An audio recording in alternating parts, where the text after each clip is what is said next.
साथ संगत जी बड़े प्रेम से कहना धन निरंकार जी। तो साथ संगत जी आशा है आप सतगुरु माता जी की कृपा से स्वस्थ होंगे।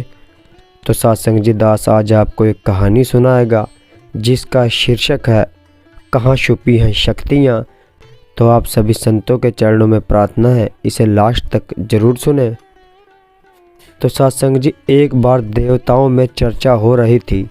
चर्चा का विषय था मनुष्य की हर मनोकामनाओं को पूरा करने वाली गुप्त चमत्कारी शक्तियों को कहाँ छुपाया जाए।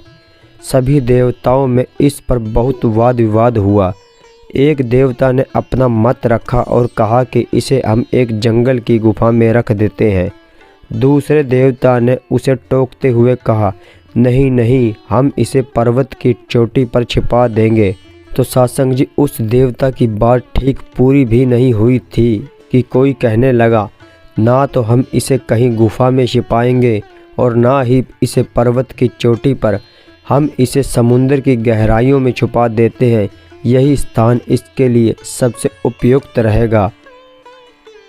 सबकी राय खत्म हो जाने के बाद एक बुद्धिमान देवता ने कहा क्यों न हम मानव की चमत्कारी शक्तियों को मानव मन की गहराइयों में छिपा देते हैं, क्योंकि बचपन से ही मानव का मन इधर उधर दौड़ता रहता है।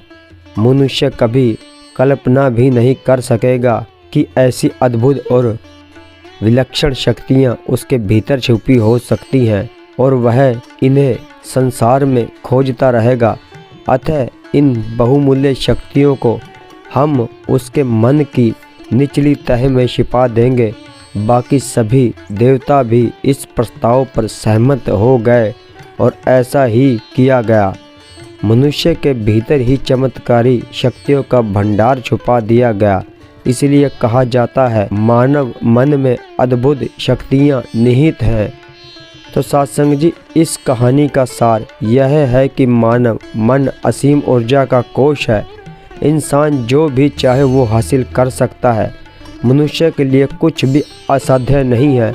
लेकिन बड़े दुख की बात है उसे समय ही विश्वास नहीं होता कि उसके भीतर इतनी शक्तियाँ विद्यमान हैं।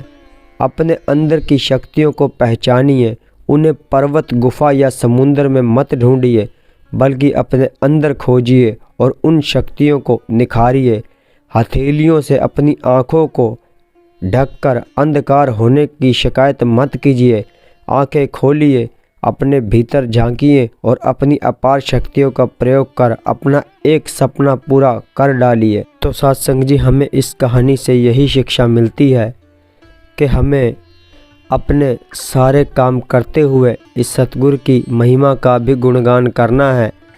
और सत्संग जी हमें इस प्रभु परमात्मा ने ये अमोलक शरीर दिया है। सेवा सिमरन सत्संग करते हुए अपना जीवन इस सतगुरु की शरण में लगाएं। सत्संग जी बड़े प्रेम से कहना धन निरंकार जी।